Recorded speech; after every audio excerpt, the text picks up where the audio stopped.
اعوذ باللہ من الشیطان الرجیم بسم اللہ الرحمن الرحیم ان الذین کفروا سواء علیہم اانذرتهم ام لم تنذرهم لا یؤمنون ختم اللہ علی قلوبہم وعلی سمعہم وعلی ابصارہم غشاوۃ ولہم عذاب عظیم۔ اور جن لوگوں نے کفر اپنا لیا ہے ان کے حق میں دونوں باتیں برابر ہیں کہ آپ ان کو ڈرائیں یا نہ ڈرائیں، وہ ایمان نہیں لائیں گے۔ اللہ نے ان کے دلوں پر مہر لگا دی ہے اور ان کے کانوں پر بھی مہر لگا دی ہے، اور ان کے آنکھوں پر پردہ پڑا ہوا ہے، اور ان کے لیے بڑا عذاب ہے۔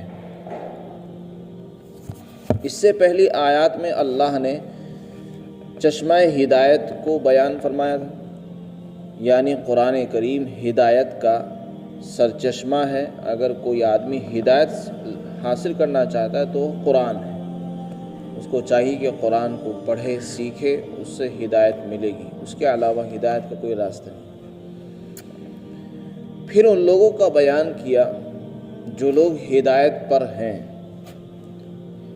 یعنی دنیا میں ایسے لوگ پائے جاتے ہیں جو ہدایت پر چل رہے ہیں اور ان کا راستہ صراط مستقیم، اس کا پتہ بتایا گیا کہ جن لوگوں کے اندر یہ صفتیں پائی جاتی ہوں، مثلا ایمان بالغیب، نمازوں کو قائم کرنا، اپنے مال کی زکوٰۃ دینا، اللہ کے راستے میں مال خرچ کرنا، آسمانی کتابوں پر ایمان ہو، اور وہ متقی پرہیزگار ہوں، غرض یہ کہ ان میں تمام صفات پائی جاتی ہوں، وہ سیدھے راستے پر بھی ہیں، کامیاب بھی ہیں وہی لوگ، تو ان کا پتہ دیا۔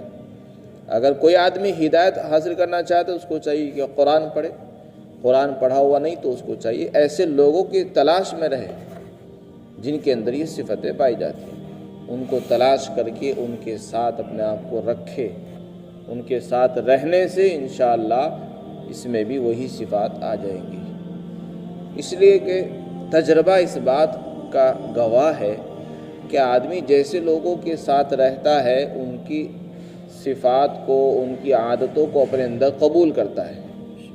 نیک لوگوں کے ساتھ رہنے سے انسان میں نیکی کے خیالات، نیکی کے جذبات پروان چڑھتے ہیں، اور برے اور بدقماش لوگوں کے ساتھ رہنے سے انسان میں برائیاں جنم لیتی ہیں۔ یہ صحبت کا ساتھ رہنے کا بڑا اثر ہوتا ہے اور ہر شخص اس کو سمجھتا بھی ہے۔ تو اللہ نے ہمیں پتہ بتا دیا ہے، اب عمل کرنا ہمارا کام ہے۔ حضرات صحابہ کرام رضوان اللہ علیہم اجمعین کا جو زمانہ تھا وہ خیر القرون کا زمانہ تھا۔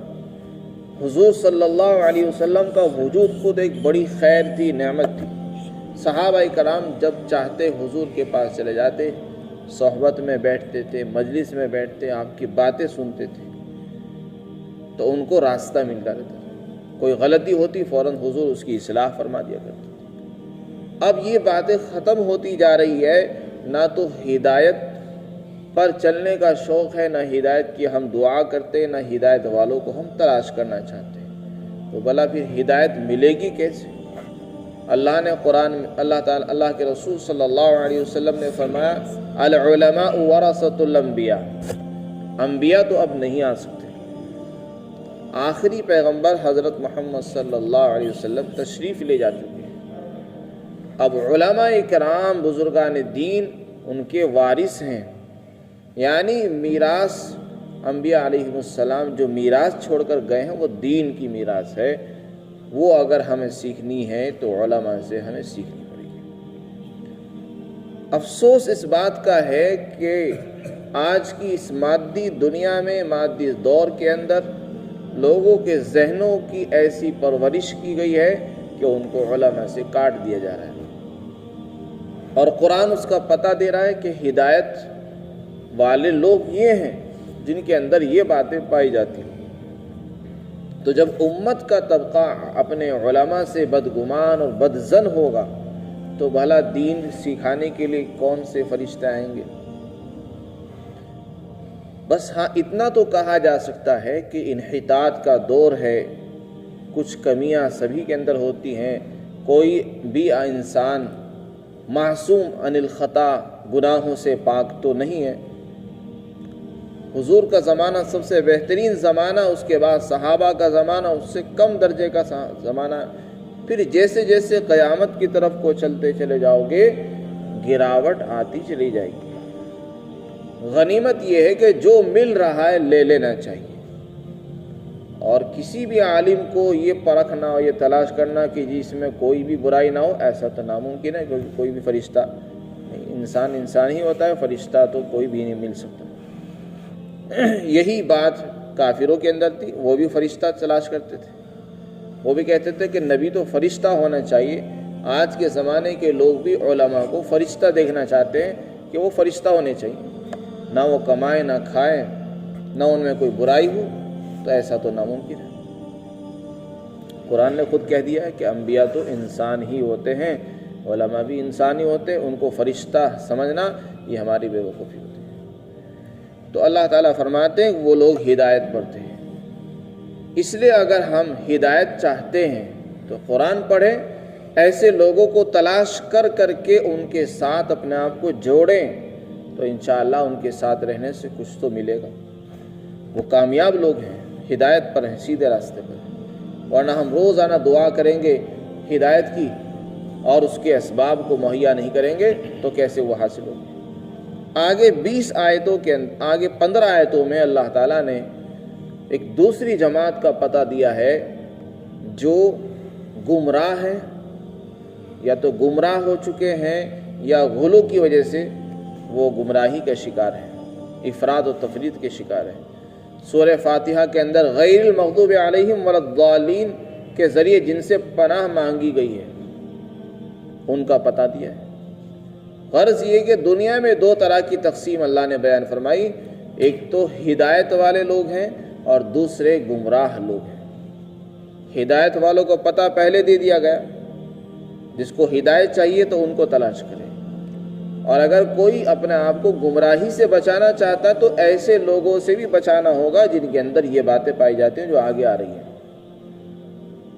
چنانچہ ان 15 میں سے 2 آیتوں میں تو کھلے کافروں کا بیان ہے، ایسے لوگ جنہوں نے اسلام اور ایمان کی کھلی مخالفت کی اور اپنی مخالفت کا کھل کر اظہار کیا کہ ہم ایمان نہیں لائیں گے، اسلام کو نہیں اپنائیں گے، نبی کو تسلیم نہیں کرتے، قرآن کو نہیں مانتے، ایسے لوگ کھلے کافر ہیں قرآن کی اصطلاح میں۔ دوسرا طبقہ وہ ہے جو اپنی دلی کمزوری کی وجہ سے اور اس خسیس دنیا کی اغراض کی وجہ سے اپنی ضمیر کی آواز کو ظاہر نہیں کر سکا، بلکہ انہوں نے دوسرا راستہ، دھوکہ فریب کا راستہ اختیار کیا، یعنی وہ ظاہر میں یہ کہتے رہے کہ ہم مسلمان ہیں اور باطن میں وہ کافروں کے ساتھ دوستیاں گاٹتے رہے۔ ایسے لوگ قرآن کی اصطلاح میں منافق ہیں۔ تو غرض یہ کہ یہاں سے اللہ نے کافروں کا بھی بیان کیا اور منافقین کا بیان کیا، دونوں ہی اسلام سے خارج ہیں۔ تو یہ لوگ کون کون ہیں؟ اللہ تعالیٰ فرماتے ہیں کہ کچھ لوگ وہ ہیں جو کفر اپنا لیا ہے، انہوں نے فرمایا ان کے حق میں دونوں باتیں برابر ہیں کہ آپ ان کو ڈرائیں یا نہ ڈرائیں۔ رسول اللہ صلی اللہ علیہ وسلم کو کہا جا رہا ہے تسلی کے طور پر کہ آپ ان کو ہدایت کی بات کریں، ان کی اصلاح کا کام کریں یا نہ کریں، وہ تو ایمان لانے والے ہیں نہیں کسی صورت میں بھی۔ یہ مضمون در حقیقت حضور کی تسلی کے لیے ہے اور ان کے عناد اور کفر کو بتانے کے لیے۔ وہ اس قدر سخت کافر تھے کہ انہوں نے کھلم کھلا انکار کر دیا اور ہٹ درمی کی ضد پر اڑ گئے کہ ہم ایمان نہیں لائیں گے کچھ بھی ہو جائے۔ تو اللہ تعالیٰ نے یہاں سے انہی کو بیان فرمایا کہ ان کے حق میں تمہاری نصیحت کوئی فائدہ نہیں دے گی، تمہارا سمجھانا، تمہارا ان کو بتانا کوئی فائدہ نہیں رکھتا، بے معنی ہے۔ لیکن ان کے حق میں یہ بھی بتا دیا، اگر آپ ان کو نصیحت کریں تب بھی فائدہ نہیں ہوگا، نہ کریں تب بھی کچھ فائدہ نہیں ہوگا، لیکن اس کا مطلب یہ نہیں ہے کہ آپ نصیحت کرنا ہی چھوڑ دیں۔ قرآن کریم میں اللہ نے یہ فرمایا کہ ان کے حق میں بے فائدہ ہے آپ کی نصیحت، آپ کے حق میں بے فائدہ یہ نہیں کہا۔ اس سے پتہ چلا کہ ہر دعوت دینے والا، ہر مبلغ اور اصلاح کا کام کرنے والا جو دعوت دے اس کو اس کی دعوت کا اصلاح کا فائدہ ضرور ہوتا ہے۔ جس کو وہ دعوت دے رہا ہے اگر اس نے ضد اپنا لی ہے، ہٹ درمی والا راستہ اختیار کیا تو اس کے حق میں فائدہ نہیں ہوگا، تو اسے تو اپنا کام کرنا چاہیے۔ کہیں قرآن میں اللہ نے حضور کو منع نہیں کیا کہ آپ لوگوں کو دعوت دینا چھوڑو، بلکہ کہا کہ آپ تو سمجھاتے رہیے، بس آپ کا کام سمجھانے کا ہے، زبردستی آپ نہیں کر سکتے۔ تو نبی اور داعی جو کام کرے گا اس کو اس کا اجر و ثواب ملے گا، اور انہوں نے جو ضد والا راستہ اختیار کیا ان کو اس کا کچھ فائدہ نہیں ہوگا، اللہ تعالیٰ نے بتایا۔ اب آگے اللہ تعالیٰ نے ضد اور ہٹ درمی کا نقصان بیان کیا۔ حضرات مفسرین نے لکھا ہے کہ ضد اور ہٹ درمی اتنی بری چیز ہے کہ انسان اگر اس کو اختیار کر لے تو اللہ توفیق ہی چھین لیتے ہیں، انسان کی اندر کی صلاحیتوں کو اللہ ہی مٹا دیتے ہیں۔ ایک تو یہ کہ ایک آدمی غلطی سے کسی چیز کو نہیں مان رہا، غلطی سے کوئی گناہ اس سے ہوا، بعد میں اس نے توبہ کر لی تو توبہ کی وجہ سے اس کو گناہ معاف ہو جاتا ہے۔ اور ایک آدمی جان بوجھ کر گناہ کر رہا ہے اور یہ کر رہا کہ میں تو گناہ کروں گا اور اس سے نہیں ہٹوں گا، تو یہ ضد والی بات ہے۔ تو جب انسان گناہ کرتا ہے، گناہ کرنے کی وجہ سے اس سے اللہ توفیق چھین لیتے ہیں۔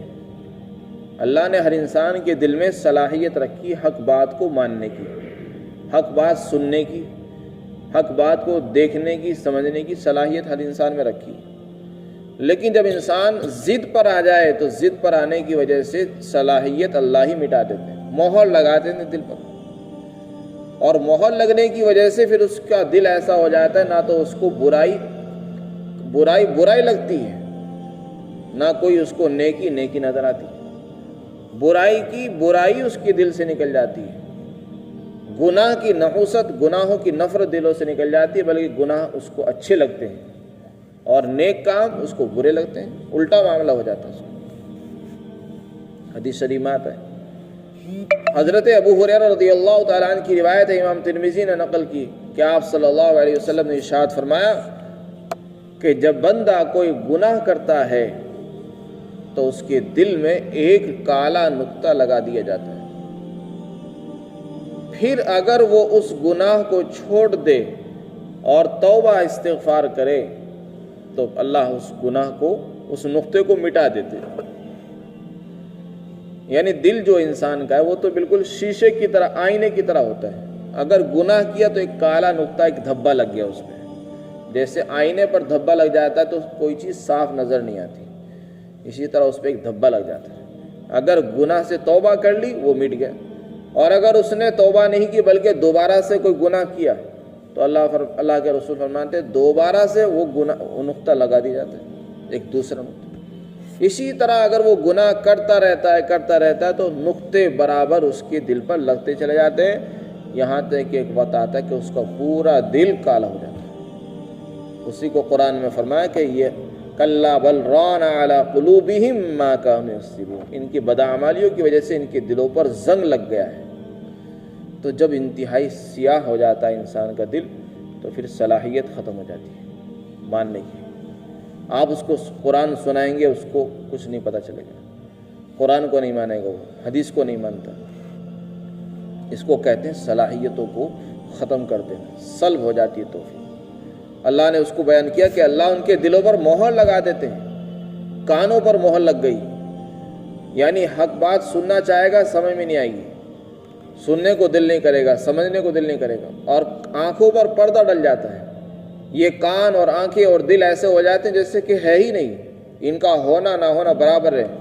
آگے قرآن میں اللہ نے اس کو بیان فرمایا سم بکم عمی فہم لا یرجعون، کہ وہ گونگے، بہرے اور اندھے ہو جاتے ہیں۔ ان کی حالت یہ ہو جاتی جیسے گونگے کو بولا نہیں جاتا، بہرا اس کو سنائی نہیں دے رہا، اندھا ہے اس کو نظر نہیں آتا، تو ان کو قرآن سنایا جا رہا ہے لیکن بہرے ہیں، دکھایا جا رہا نظر نہیں آتا ان کو۔ تو ان کی یہ کیفیت اللہ نے بیان فرمائی ہے، فرمایا اللہ ان کے دلوں پر مہر لگا دیتا ہے اور ان کے کانوں پر بھی مہر لگا دیتا ہے اور ان کی آنکھوں پر پردہ ہے۔ یہاں پر اللہ نے دلوں پر تو مہر لگانے کا ذکر کیا، کانوں پر بھی مہر لگانے کا ذکر کیا۔ اور آگے آنکھوں کا جب ذکر آیا تو وہاں پردے کا ذکر کیا. اس میں ذرا فرق ہے. دونوں باتوں میں حضرات نے مفسرین نے بیان فرمایا فرق کہ دلوں کے اندر جو خیال آتا ہے اس کی کوئی ایک سمت اور ایک جہت نہیں ہوتی. کہیں سے بھی خیال آ سکتا ہے، ادھر سے ادھر سے ادھر سے ادھر سے. اس کی کوئی ایک جہت ایک رخ طے نہیں ہے. کہیں سے بھی انسان کے دل میں کوئی بات، کوئی مضمون، کوئی خیال، کوئی گناہ آ سکتا ہے. اس لیے اس کو روکنے کا طریقہ یہ کہ بس اس پر مہر لگا دی جائے تو کوئی چیز اس میں نہیں آ سکتی. کانوں کا بھی معاملہ ہے کہ آواز کہیں سے بھی اس کو آ سکتی ہے. اور آنکھ کا معاملہ ایسا ہے کہ آنکھ جو دیکھتی ہے بس ایک ہی طرف دیکھتی ہے سامنے سے. اس کو پیچھے کی طرف کا نظر نہیں آتا، اوپر کا نظر نہیں آتا، نیچے کی طرف کیا ہے وہ نظر نہیں آئے گا. بس جدھر آنکھ کا رخ ہے ادھر ہی سے اسی سمت سے وہ دیکھتی ہے. اس لیے آنکھوں کو بند کرنے کا طریقہ ہوتا ہے کہ اس کو پردہ ڈال دیا جائے تاکہ وہ چھپ جائے. تو یہ جو سزا اللہ نے ان کو دی ہے یہ ان کی ضد اور ہٹ درمی کی وجہ سے دی ہے. اور جب یہ ضد ہٹ درمی ہوتی تو یہ اللہ تعالیٰ توفیق سلب کر لیتا ہے تو پھر یہ کچھ نہیں کر سکتے. اب اگر کوئی آدمی یہ اشکال کرے کہ جب ان کے دلوں پر ہی مہر لگ گئی تو وہ ایمان کیسے لاتے، اور جب ایمان نہیں لا سکے تو ان کو جہنم میں سزا کیوں دی جائے گی، تو اس کا جواب یہ ہے کہ اللہ نے ہر انسان کے اندر صلاحیت تو رکھی تھی. پہلے حق بات کو ماننے کی صلاحیت ہر انسان میں ہوتی ہے. اور حدیث شریف میں آتا ہے کہ ہر انسان فطرت پر پیدا ہوتا ہے. جب بچہ پیدا ہوتا ہے تو ہر انسان میں ایمان لانے کی صلاحیت ہوتی ہے. وہ تو بعد میں ماں باپ اس کو اپنے حساب سے اپنے دین پر ڈھال لیتے ہیں. یہودی ہوتے ہیں یہودی بنا دیتے ہیں. اگر ماں باپ عیسائی ہوں تو بچوں کو عیسائی بناتے ہیں. اور اگر ماں باپ مجوسی یا منافق ہوں تو بچے کو منافق بنا دیتے ہیں. تو وہ تو ماں باپ کی پرورش سے ایسا ہوتا ہے، ورنہ ہر انسان میں اللہ نے صلاحیت رکھی تھی. اب اس میں جو مہر لگی ہے وہ تو اس کی ضد کی وجہ سے ہوئی، اور ضد اس نے اپنے اختیار سے کی تو غلطی اس کی اپنی ہے. اللہ نے اپنی طرف سے کوئی زیادتی اس کے ساتھ نہیں کی ہے. تو جب اس نے ضد اختیار کی تو اللہ تعالیٰ نے اس کے لیے جہنم کا عذاب تو طے کر رکھا ہے، لیکن اللہ دنیا میں بھی یہ سزا دیتا ہے اس کو. اس کے گناہ کی تھوڑی سی سزا دیتا ہے کہ اس کے دلوں کی صلاحیتوں کو ہی ختم کر دیتا ہے. تو یہ بدعمالی کی سزا ہے، اس سے ہمیں بچنے کی ضرورت ہے. وَلَهُمْ عَذَابٌ عَظِيمٌ، اور ان کے لیے آخرت میں بڑا عذاب ہے. اس سے پتہ چلا آخرت میں تو بڑا عذاب ہے ہی. دنیا میں چھوٹی سی سزا یہ ہوگی کہ دنیا سے توفیق چھین لی جائے گی، پھر کبھی حق بات ان کے سمجھ میں نہیں آتی. اس لیے اللہ سے پناہ حاصل کرنی چاہیے. اللہ کی پناہ حاصل کرے کہ اللہ ہماری توفیق کو نہ چھینیے، ہمیں توفیق عطا فرما، ہمیں حق بات کو سننے کی، ماننے کی، سمجھنے کی ہمارے اندر صلاحیت پیدا فرما. ضد اور ہٹ درمی سے ہمیں بچا لے. یہ ہمیں اللہ تعالیٰ نے اس میں تعلیم دی ہے. اللہ ہم سب کو عمل کی توفیق